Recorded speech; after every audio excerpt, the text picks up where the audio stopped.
The ship arrived on a Tuesday. Not that the Vorkai cared about Tuesdays. They didn't have weeks. They didn't have calendars built around the slow rotation of a single unremarkable star. What they had was the sequence, an unbroken chain of dominion stretching across 412 civilizations, each one catalogued, absorbed, or erased across 11,000 years of expansion. Each civilization received the same greeting. Each civilization responded the same way.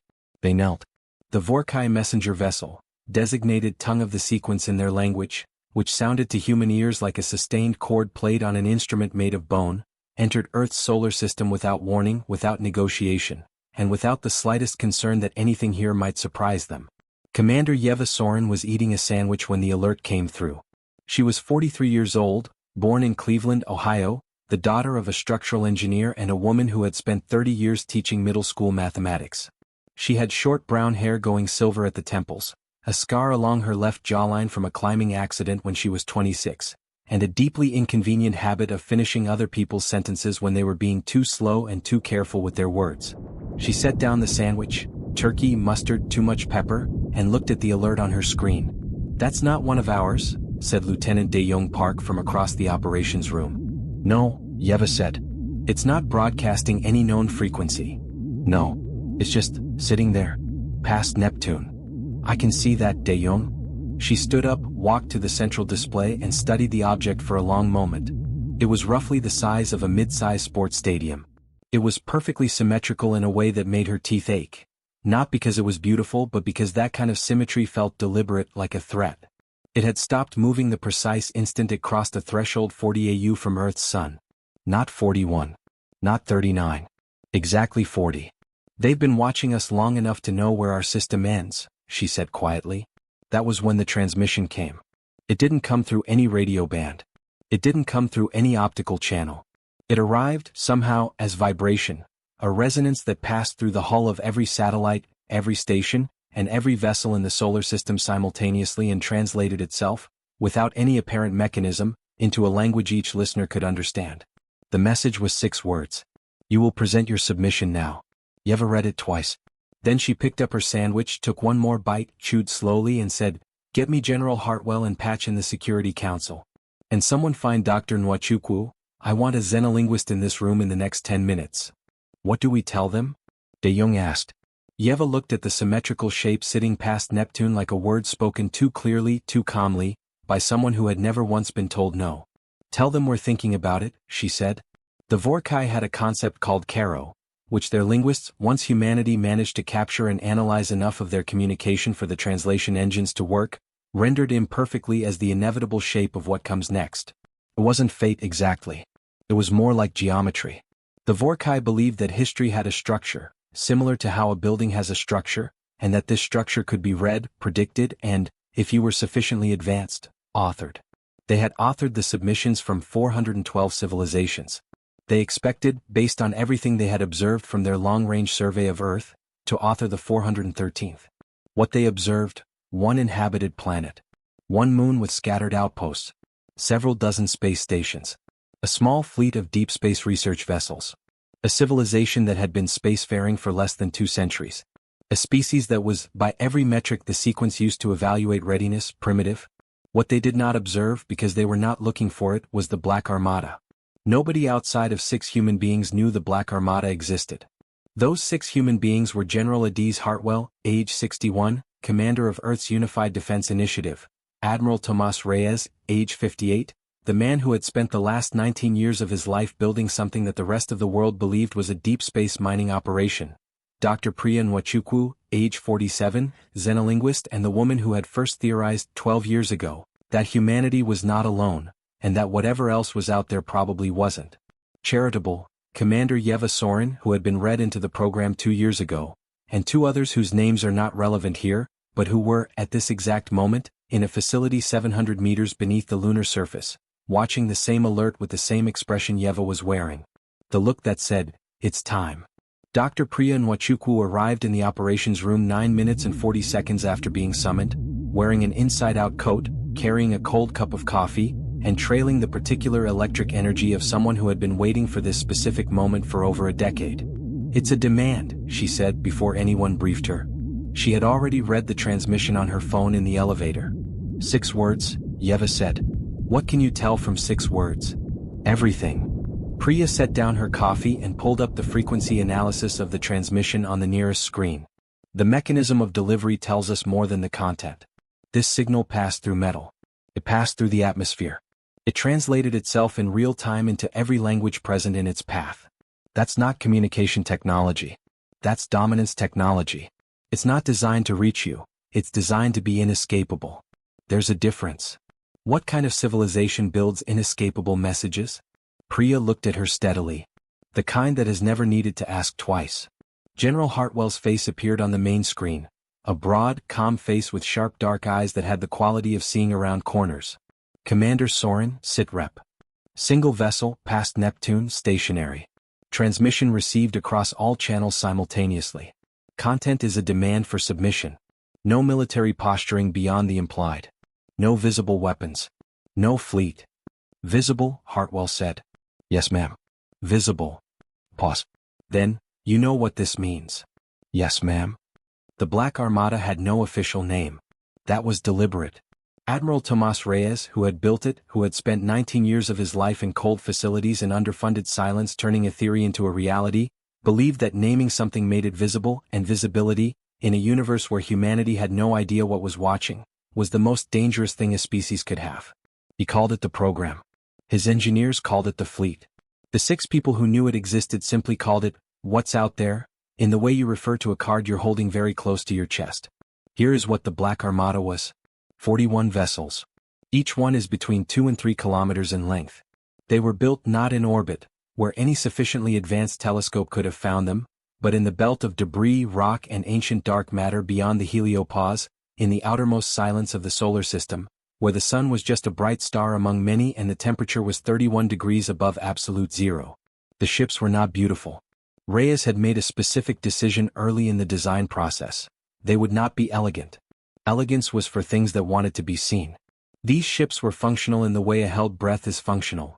Everything unnecessary had been stripped away, and what remained was dense and cold and absolutely purposeful. They were also, by any honest assessment, an act of extraordinary human arrogance. 19 years ago, Reyes had stood before a closed committee of 7 and made an argument that could be summarized like this. Something is coming, and when it comes, it will not be impressed by our best behavior. He had no evidence. He had a feeling, the kind that comes from spending 30 years studying orbital mechanics and deep space signal anomalies and the curiously specific absence of anything in certain radio frequencies that should, statistically, be full of noise. The silence wasn't empty. It was careful. He had built the Armada against that careful silence. He had built it the way his grandmother, who had grown up in Valencia during a time when the world was uncertain, used to keep 6 months of preserved food in her basement and a go-bag behind the front door. Not out of fear. Out of respect for the nature of things. He was in the lunar facility when Yeva's call came through. They've arrived, she said. I know. I'm watching. His voice was quiet. He was a man who had spent so long preparing for something that when it finally arrived, he had no emotional bandwidth left for the arrival itself, only for what came next. Hartwell's buying 48 hours. Good. I need 32. 32 for what? Positioning. The outer edge of the Armada is currently 14 hours from any useful deployment range. I need them repositioned and dark before the deadline. Yeva was quiet for a moment. Reyes, if we use the Armada? I know. There's no taking it back. Yeva. His voice was not unkind. When you show a hand that took 19 years to build, you don't play it halfway. She let out a long breath. 32 hours. I'll tell Hartwell. While Reyes moved his ships in the outer dark, Priya Nwachukwu was working. She had received all the pieces of Vorkai communication collected since the ship arrived. The first message, a second signal they sent 4 hours later that seemed to be an internal log instead of a message to the outside, which was picked up by humanity's farthest-reaching antennas, and she was doing what she always did with language, she was paying attention to what it left out. Every language had a shape. Not just grammar, a shape. A weight distribution. What concepts had the most words? What concepts had no words at all? The gaps were as meaningful as the content. The Vorkai language, as far as she could decode it, had no word for negotiating. It had no word for stalemate. It had no word for retreat in the sense of a tactical withdrawal with the intention of returning later in a stronger position. It had been abandoned, which was permanent. It had been deferred, which meant a delay in inevitable victory. What it had in abundance, 7 distinct forms of the concept, was a word that translated approximately as the established order of things, which was not the same as tradition and not the same as law and not the same as fate, but lived in the space where all three overlapped. They don't think they're invading, she said to nobody in particular, because she was alone in the analysis room at 2 in the morning. They think they're completing a process. Like a file transfer. They're not here to conquer. They're here to categorize. She sat with that for a long time. Then she wrote in her notes, "This is the critical asymmetry. They believe this is administration. We believe this is war. Neither of us is entirely wrong. The question is which frame shapes the encounter." She underlined the last sentence. Then she wrote below it, HFY, "From here on, what we do next cannot be undone." The 48 hours passed. Humanity's response was delivered not by a politician. Every instinct in the Security Council had screamed for a diplomat, a statesperson, someone trained in the formal choreography of international relations. But by Priya Nwachukwu, because she was the only person on Earth who understood with precision what the Vorkai would hear versus what humanity intended to say. The response was this. "We have heard your message. We do not recognize the authority of your sequence over our sovereignty. We invite you to speak with us as equals or not at all." 11 words of response to 6 words of demand. Priya had fought for every syllable. The Security Council had wanted 20 paragraphs.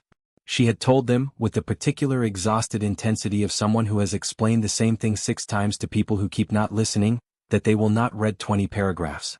They will read the shape of your answer. The shape has to say, "We are not afraid and we are not stupid and we know exactly what we are doing." 11 words said that. The Vorkai ship was silent for 6 hours. Then it moved. Not toward Earth. Not away. It moved sideways, a slow lateral arc that carried it into a new position, one that Reyes, watching from his facility on the moon, recognized immediately. "They're establishing a firing angle," he said. "On what?" asked the analyst beside him. Reyes studied the trajectory. "On everything. That position gives them a clean line to every station, every outpost and every ship we have on record." He paused. "Every ship we have on record." The analyst caught the emphasis.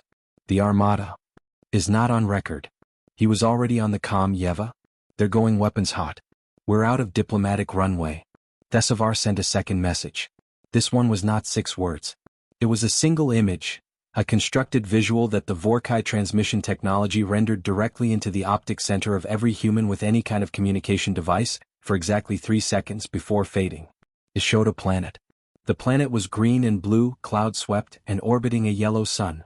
It might have been beautiful, except that it was in the process of becoming not that. The image lasted 3 seconds as mentioned, but in those 3 seconds, what you saw was the planet's upper atmosphere igniting in a chain reaction that moved from pole to pole like a lit fuse, and then the clouds burning off, and then the surface, the green and blue surface, going gray, and then the image ended. No words. No demands. Just the demonstration of what came before submission. Priya watched it 4 times and then turned her screen away because watching it more than that felt like letting it accomplish something. "They've done that," she said. "That's not a simulation." "We know," said General Hartwell, who was physically present in the operations room now, which itself communicated something about the weight of the moment. Hartwell had the quality of occupying space with more authority than most people, not through intimidation, but through a kind of resolution, as though she had made every necessary decision before arriving and was only here now to execute. "That's a civilization," Priya said. "There are remnants of a civilization in that image. Those aren't natural formations on the surface. Those are work structures." "Yes. They showed us a civilization they erased." "Yes. That's..." Priya stopped. Started again. "They're not trying to frighten us. They're showing us evidence. They are showing us documented proof, similar to how you would show a child the consequences that have already happened to someone else. They think we're children." Hartwell looked at her. "Does that change anything?" Priya thought about it. Thought about the word Karo. The inevitable shape of what comes next. A civilization that had guided the arc of its history so completely and for so long that it had lost the capacity to imagine that arc bending. "Yes," she said. "It tells us their mistake." Yeva was in a different part of the station in a room with 3 other people and a comm line to Reyes, when she said what everyone was thinking. "If we show them the Armada and they still don't stand down, what then?" Nobody answered immediately. Reyes's voice came through the comm, measured and dry. "Then we find out if 19 years was enough. That's not a plan. It's the only plan there is. We either have enough or we don't. Pause. But I'll tell you something. In 3 decades of studying threat postures, I've learned one consistent thing. When a force has operated without resistance for long enough, they stop preparing for resistance. They prepare for the forms of resistance, the gestures, the politics, and the protests. They don't prepare for the reality of it. Another pause. The Vorkai have been doing this for 11,000 years. Think about what that means for how they've built their strategy. You ever thought about it? They haven't lost, she said slowly. In 11,000 years? Not once. Not in a way that required adaptation. Reyes's voice was quiet. When you have never had to adapt, you are not a flexible system. You are a rigid system that has never been tested. And rigid systems break, he said, instead of bend. The positioning of the Armada took 29 hours. 41 ships, dark and cold and patient in the outer dark, moving in trajectories so gradual they registered as background noise even to Vorkai sensors, which were, as humanity would later understand, extraordinary in their range but categorical in their assumptions. The Vorkai sensors were built to find things the sequence expected to find. Ships in orbit. Weapons platforms in predictable positions. Military hardware clustered near population centers. They were not built to find a fleet that had been specifically constructed to be invisible to everything the sequence expected to look for. This was not clever engineering. This was philosophy made physical. Reyes had spent 19 years asking a single question. What does a force that has never been surprised expect to see? The answer, arrived at through careful study of every signal anomaly and every piece of recovered non-human material humanity had found in the previous century, and there was more than the public knew, was this. They expected to see hierarchy. Power concentrated at centers, radiating outward. Weapons near governments. Fleets near planets. So he built the opposite. Power distributed at the edges. Weapons are far from anything worth protecting. A fleet that, from any position inside the solar system, looked like empty space. When the Armada was in position, Reyes opened the channel to Yeva and said simply, "Ready." Yeva relayed to Hartwell. Hartwell closed her eyes for exactly 2 seconds.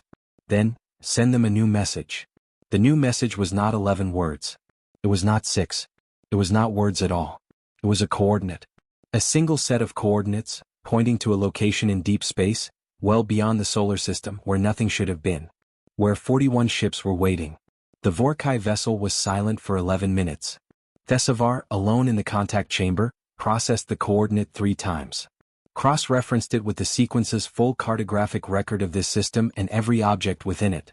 Ran a full-spectrum sensor sweep of the indicated location. They found 41 objects that should not have existed, sitting in the dark with the patient stillness of things that had been waiting for a very long time. Thesavar sent one word back to the human vessel. It was the word for the moment when the geometry of history fails to resolve as predicted, a word that had not been used in active communication in over 2,000 years. It translated, approximately, as impossible. Priya received the single-word response and stared at it for a long time. They didn't have a word for surprise, she said. But they have a word for this. For what? Yeva asked.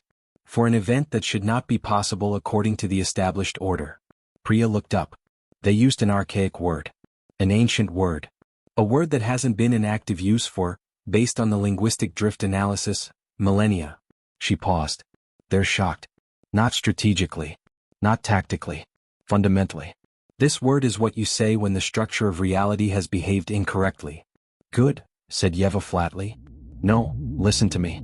The situation is critical. Priya came around the desk, urgent. A civilization experiencing genuine categorical shock is not predictable.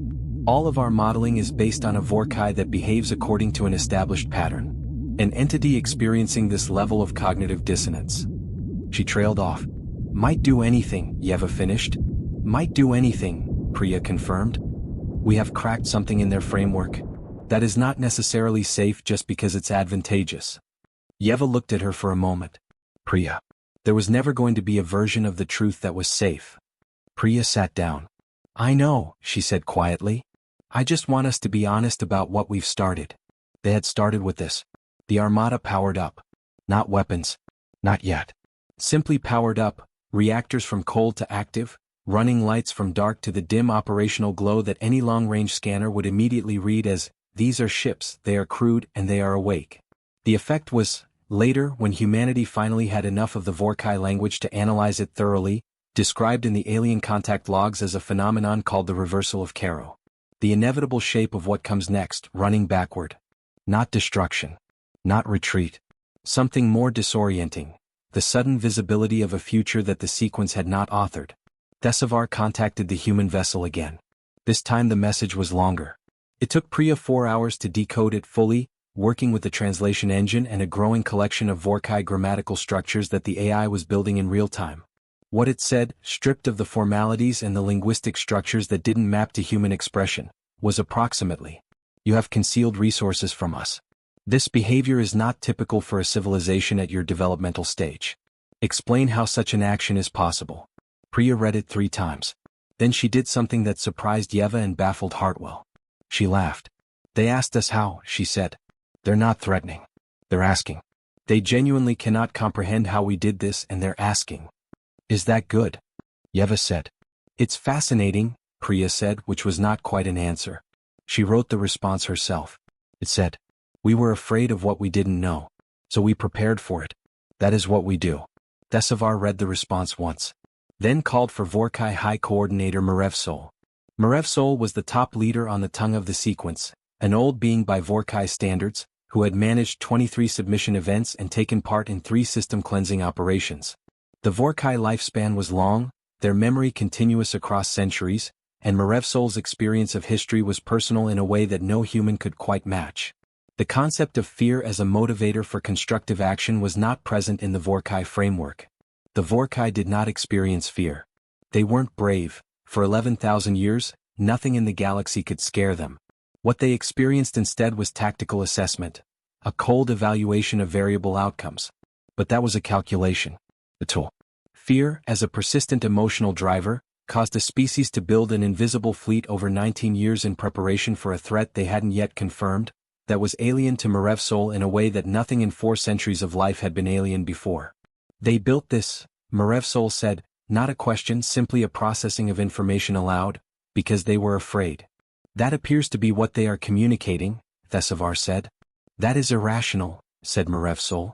"Their fleet is 41 vessels of significant mass, positioned with notable strategic precision, powered and apparently crewed. Whatever its origin, it is tactically real." Marevsol was silent for a long time.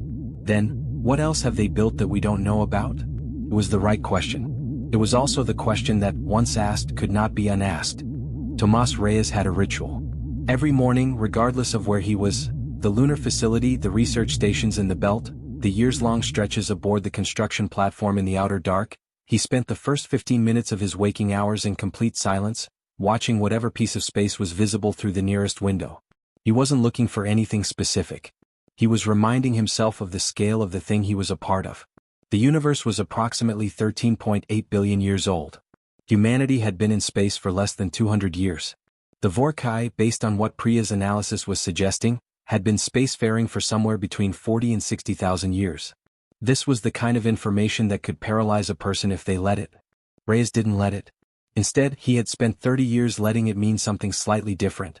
Not that they are so far ahead of us, but that they have been doing this for so long they cannot remember what it was like to not know. And not knowing, genuine, uncomfortable, motivating not knowing, was, he had come to believe, one of humanity's few absolute advantages. The Vorkai knew the galaxy. Humanity was still discovering it. There was a difference between a map and a territory. People who had been reading the map long enough sometimes forgot that the territory could still surprise them. He was watching Neptune through the facility's long-range observation port when Yeva's call came through. "They've gone quiet again. 6 hours now. They're talking to the sequence," Reyes said. "You think so? They've encountered something their contact protocol doesn't cover. They need authorization for a response pattern that isn't in the standard script." He turned from the window.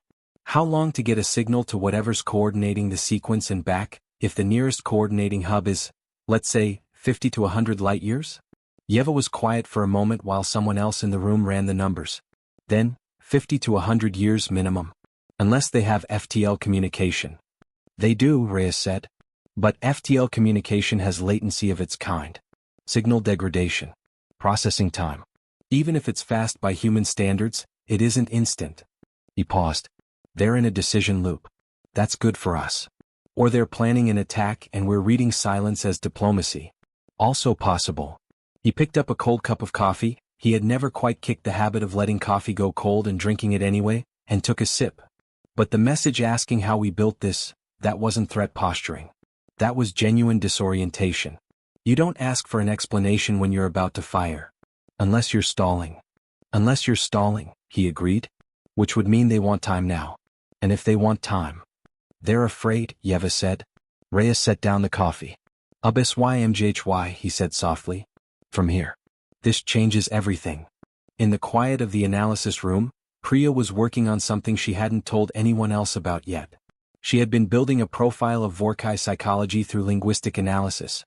Not just their words but also their absences as she had done from the beginning, but now with greater depth and more data. And what she was finding was troubling in a way that was distinct from the obvious military threat. The Vorkai were not cruel. That had been her initial hypothesis. That any civilization willing to ignite a planet's atmosphere was operating from cruelty or indifference. But the more she read the recovered logs, the more she saw something different. The sequence was not malevolent. It was administrative. The civilizations it absorbed were absorbed. They didn't disappear. They were integrated, catalogued, and assigned a functional role in the larger structure. The ones that were erased were the ones that resisted with enough violence to be deemed net negative. The sequence was a system. And like all systems, it was not designed to accommodate exceptions. It was built for the rule. 412 civilizations had been rule-shaped enough that the system worked. The system had no mechanism for handling something that fell outside its categories. Humanity apparently was the exception. And this worried Priya more than a straightforward enemy would have. If we pushed them too hard, she wrote in her notes in the small cramped handwriting she'd had since childhood, we force a system that wasn't designed to lose into a decision it wasn't designed to make. And systems not designed to lose when they are losing, do not adapt gracefully. She underlined do not adapt gracefully. Then she called Yeva. I need to be in the next communication, Priya said. Not as an advisor. As the voice. The Security Council will push back on that.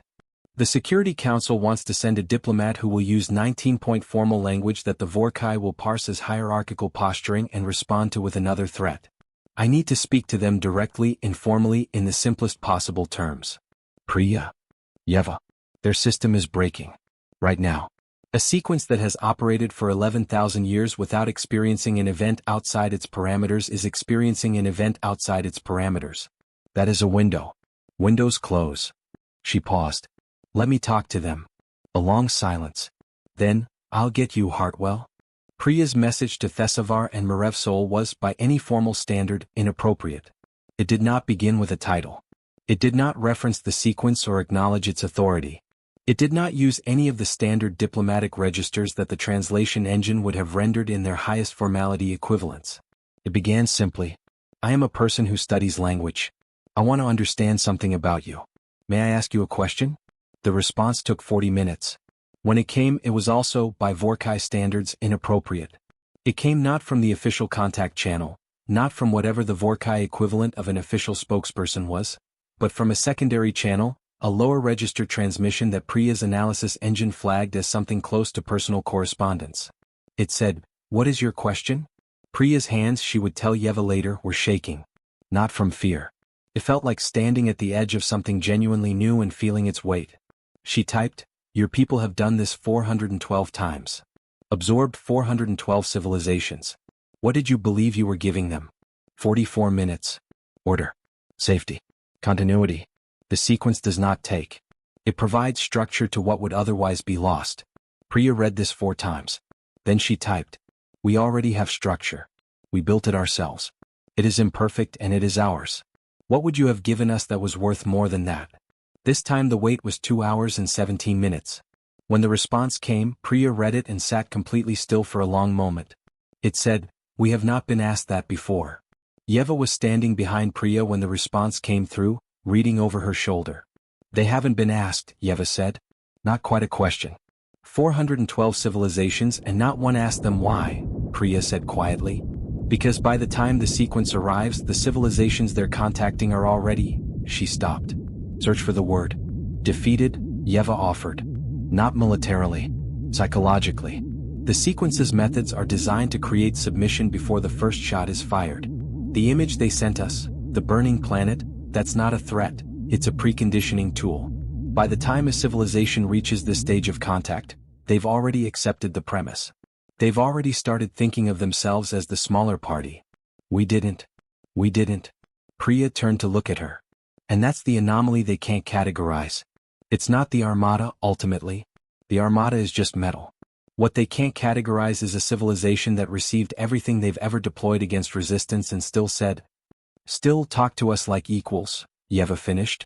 Yes. Priya turned back to the screen. And now I've asked them something no one has ever asked. And whatever they say next will be real. Not strategic. Not scripted. She took a breath. This is the moment. She typed, "Tell me what you believe. Not what the sequence requires. What do you personally believe the purpose of all these events is?" The answer came from Thesavar. Not from Marevsol. Thesavar, the interpreter, was the being who had processed 23 contact events and, as Priya realized while analyzing the linguistic register of the response, had never before been asked to speak in their own voice during an official contact. The message was long. It was longer than anything the Vorkai had sent before. Priya worked on it for 3 hours with the translation engine before she had something she trusted. What Thesavar said, stripped of grammatical structure that didn't translate, approximated in the closest human equivalents available, was this: I have accompanied the sequence across 11 contacts of my career. In each one, I have translated the sequence's purpose into the language of the species being encountered. I have described order, safety, and continuity. I translated these concepts without examining them because the shape of my language assumed they were self-evident goods. Questioning a self-evident good is not something my language was built to do easily. You have given me a structure in which to do it. I find I do not know how to complete the sentence. The purpose of the sequence is, in a way that would satisfy your question. I have understood what the sequence does. I have not been asked what it is for. I am aware this is not what a contact interpreter is supposed to communicate. I am sharing my thoughts because your question has opened up a space in my thinking that I did not know existed. I'm not certain what to do with that. Priya read it twice. Then she put her forehead down on her arms on the desk and stayed there for a full minute. When she sat back up, her eyes were bright. They're not monolithic, she said. What? Yeva said. The Vorkai. The sequence. We've been treating them as a unified force with a united will. But Thesavar is an individual with a perspective that is distinct from the institutional position. They followed the sequence because the sequence was the only framework their language gave them. She was talking faster now, the way she did when something was resolving. But language can be expanded. Framework can shift. Thesavar is sitting there in that ship with a question that their entire lifetime of language hasn't equipped them to answer, and they're trying to answer it anyway. You think we can reach them? Yeva said. I think we already have. Priya looked at the message on the screen. I think we reached one of them. And I think that matters more than 41 ships. Marevsol was 412 years old. In 4 centuries of continuous memory, there were events that had shaped the contours of who they were. The first time they had witnessed a system cleansing, which they had observed from a support vessel at age 61 and which had resolved in them, not horror, but a kind of cold clarity about the nature of the work the sequence did. The decade they had spent as a coordinating official for the absorption of a species called the HFY, who had submitted peacefully and been integrated so thoroughly that within 2 centuries there was no meaningful distinction between the HFY and sequence culture. The long quiet stretches between contacts, which Marevsol had spent studying the cartography of the galaxy's outer arms, finding in the vast empty distances a kind of peace that the sequence's constant structured purpose did not provide. They had never doubted the sequence. Doubt required in some sense an alternative. And in 412 years, Marevsol had never encountered an alternative that was more than temporary resistance before the inevitable resolution. Until now. Marevsol read Thesavar's communication to the human vessel 3 times. Then called Thesavar to the coordination chamber. You have communicated personal uncertainty through an official contact channel, Marevsol said. I communicated honestly in response to a direct personal question, Thesavar said. There was a difference in Vorkai culture between those 2 things. Marevsol knew this. Thesavar was technically correct. A direct personal question required a personal response. It was one of the few contexts in which individual expression superseded official register. What is the nature of the uncertainty? Marevsol asked. Thesavar was quiet for a moment. I was asked to articulate the purpose of the sequence. Not its function, its purpose. I found I could not do so in terms that I would consider complete. The purpose is order, safety, and continuity. Yes. But purpose, that serves what end? These are not ends. They are conditions. What is the condition of the service? Marev's soul looked at Thesavar for a long time. This was, in 4 centuries, a new experience. Not the question itself. Questions about the sequence's ultimate purpose were not entirely unheard of in philosophical circles, in academic contexts, or in the kind of abstract discourse that happened far from active contact operations. But to have the question arrive here, now, in the middle of a contact event that was already unprecedented, delivered by an interpreter who was also a valued and experienced officer. The condition is in service of continuation, Marev's soul said finally. Continuation of what? Of the sequence. A long silence. That is circular, Thesavar said. Marev's soul said nothing. I do not say this in opposition, Thesavar continued carefully. I say it because the human linguist has introduced a structure of inquiry that my language was not previously equipped to conduct with precision. And once the structure is visible, I cannot make it invisible. A pause. I do not know what to do with that. Marev's soul turned to the observation panel, the wide curved viewport that showed space in all its particular emptiness, with the distant light of the human sun a small bright point among a few thousand others. Neither do I, Marev's soul said. It was the most honest thing they had said in 412 years. Reyes had not slept. He had tried, briefly at the 12-hour mark, to lie on the cot in the facility's secondary observation room and had lain there for 40 minutes staring at the ceiling before giving up and going back to the screens. The Armada was in position. Weapons are warm but not hot. Standing by. He had spent 19 years building a force designed to be a last resort. It had been, in his mind, a kind of insurance against the worst possible outcome. Not something he expected to use, but something whose existence made him able to sleep at night on every other night that it wasn't needed. Now it existed, and the worst possible outcome was actively in progress. He found, unexpectedly, that the Armada's presence was not as comforting as he had imagined. He had built it to prevent a war.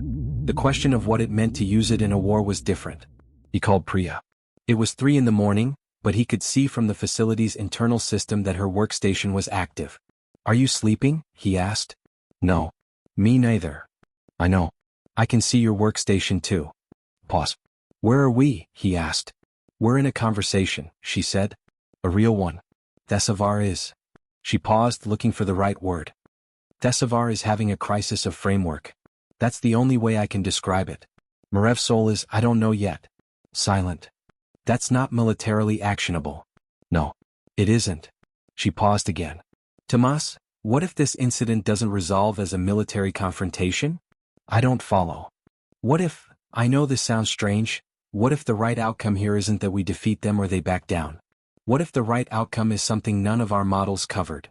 A long silence. He watched the Armada icons on the screen, 41 patient shapes in the outer dark. Like what? He said. Like the sequence encountering, for the first time in 11,000 years, a civilization that gives it something it hasn't encountered. Not resistance. Not submission. Friction. The productive kind. The kind that forces a system to examine itself. Priya. He chose his words carefully. We have 41 armed ships and an alien fleet that has burned planets. I know what we have, she said. I'm asking what we want. What they wanted, it turned out, was more complicated than winning. General Hartwell convened an emergency session at 5 in the morning with Yeva, Reyes on comm from the lunar facility, Priya, and 2 members of the Security Council who had been read into the full situation. The session lasted 3 hours. Priya presented her analysis. The Vorkai were not a monolith. Thesavar was in a genuine philosophical crisis. Marev's soul was silent, which was either threat planning or something else. The sequence was a system that had never been made to examine itself. The conversation they were having was, by any historical measure, unprecedented. Unprecedented doesn't stop them from shooting, said one of the Security Council members. No, Priya agreed. It doesn't. But we have 41 ships. If they were going to shoot, the rational moment was 72 hours ago. Every hour they don't shoot is an hour they're choosing something else. Or waiting for reinforcements. Their transmission logs, the ones we've been capturing, show no outgoing signal in the direction of any known sequence hub for the last 31 hours. They are not calling for help. They are. She looked at her notes. They are, as best I can translate the functional log fragments, deliberating. Deliberating, Hartwell repeated. That's new for them, Yeva said. Isn't it? The sequence doesn't deliberate. It executes. Yes, Priya said. That is exactly the point. At 7:42 in the morning, a new message came from the Vorkai vessel. It came from the official contact channel. Official register. The voice of the sequence. But the words were not from the sequence's script. Priya knew this because she had been building a corpus of the Vorkai official language for 3 days, and she knew the patterns well enough now to recognize when something was outside them. These words were new. These words had not been said in this register before. They said, "We wish to continue speaking. We have no precedent for this request. We are making it regardless." Priya read it to the room. Nobody spoke for a full 30 seconds. Then Hartwell said, "Give her the channel." Yeva looked at Priya. "It's yours." Priya's hands were steady now. She typed, "We're here. We're listening. Tell us what you want to say." What followed was not a negotiation in any formal sense. It was not a treaty discussion, not a ceasefire arrangement, not any of the structures that humanity's diplomatic tradition had built for exactly these moments. It was something that didn't have a name yet. Desavar spoke first. Then Marev Sol. Then, remarkably, over the course of 4 hours, others aboard the Vorkai vessel whose voices Priya hadn't heard before. Crew members, officers, people who, it became clear, had been watching the contact unfold with their own private responses that the official structure of the sequence had given them no channel to express. What they said, collectively, in the imperfect translation that Priya was running simultaneously while also responding, was something like this. "We have done this for 11,000 years. We know the forms of it completely. We know what comes before and what comes after. We have never been asked why. We are not sure why it has never been asked. We are not sure what the answer is. We are sure, and this is the most unusual sentence any of us have communicated in an official context, we are sure that we want to know." Priya typed, "So do we. We've been alone in our part of the galaxy long enough to want to know everything. That's why we built the ships. That's why I study language. We are afraid of the dark and we fill the dark with questions." Pause. "Then you said you were afraid. We do not have a concept for a species that transforms fear into preparation. It's called survival," Priya typed.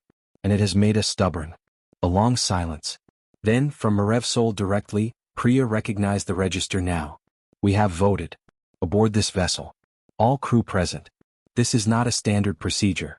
We do not have a procedure for what we have just done." Priya's heart was going fast. She typed, "What did you decide?" "We are going to recommend to the sequence that this contact be reclassified. Not as a submission event. Not as an erasure event. This is a first contact of a type not previously categorized." What does that mean practically? It means we go home. We report what we found. We report a species that asked us why before it asked us to stop. We report that the sequence's framework encountered a space it cannot fill. And then what? The longest pause yet. 3 minutes and 40 seconds. Then we do not know. That is also new. The Vorkai vessel moved at 2:17 in the afternoon. Not toward Earth. Away from it, a gradual, unhurried withdrawal that Reyes watched from the lunar facility with an expression that Yeva, watching him on comm, couldn't quite read. Relief and something else. Something complicated. "That's it," said the analyst beside him. "That's not it," Reyes said. "That's the beginning. They're leaving. This crew is leaving. The sequence is still out there." He paused. "But a crew just went home with a report they weren't supposed to have. And whatever the sequence does with that report, whatever a system built for 11,000 years of order does when one of its vessels says we found something we don't have a category for, that's going to matter. For a long time." Priya was still at her workstation when Yeva came to find her, 4 hours after the Vorkai ship had cleared the solar system's outer boundary. She was writing. Not analysis. Not translation notes. She was writing by hand in a small notebook the old-fashioned way. "What are you doing?" Yeva asked. "Recording," Priya said. "For whoever needs to understand this later." Yeva leaned against the desk. "Are you all right?" Priya considered the question seriously, the way she considered all questions. "I'm frightened," she said. "Which is normal. And she searched. "Moved. Which is also normal, I think." She looked at the notebook. "We just watched an 11,000-year-old empire have a crisis of meaning. In real time. This was done through a translation engine and a very stressful chat window." Yeva almost smiled. "When you put it like that." "It's not over," Priya said. "Reyes is right. The sequence is enormous. One ship leaving is not a peace treaty." She paused. "But I've been studying language for 20 years. And the thing about language is that you cannot unlearn a word. Thesavar went home with a question they'd never asked before. Marevsol went home having voted, when the sequence has no procedure for voting. She closed the notebook. Those aren't small things. Those are cracks in a structure. And structures with cracks are different from structures without cracks. Better or worse? Both, Priya said. More real. Reyes stood at the observation port for a long time after the ship was gone. The Armada was still out there. There were 41 ships sailing in the darkness. He would not pull them back, not fully, not yet, possibly not ever. The galaxy was vast, the sequence was extensive, and this ship was one of many from a contact event that would define the next century of human history at minimum. But something had shifted. He had built the Armada against a silence that felt threatening. Against a dark full of things that he couldn't see and couldn't predict. Against the terrifying possibility that when humanity was finally found, it would be found as prey. The dark was still full of things he couldn't see. But he had also just watched a 20-year-old institution encounter a single human woman asking a question in simple English and genuinely, authentically, not know how to answer it. That was not nothing. That was possibly everything. A HFY, he thought. From here. From this moment forward, in the shape that this moment has made. Humanity had not knelt. It had asked why instead. And somewhere in the outer dark, an interpreter who had processed 23 submission events across a career of careful bureaucratic language was going home carrying a question that their language had never been fully built to hold. Karo the Vorkai called it. The inevitable shape of what comes next. Maybe.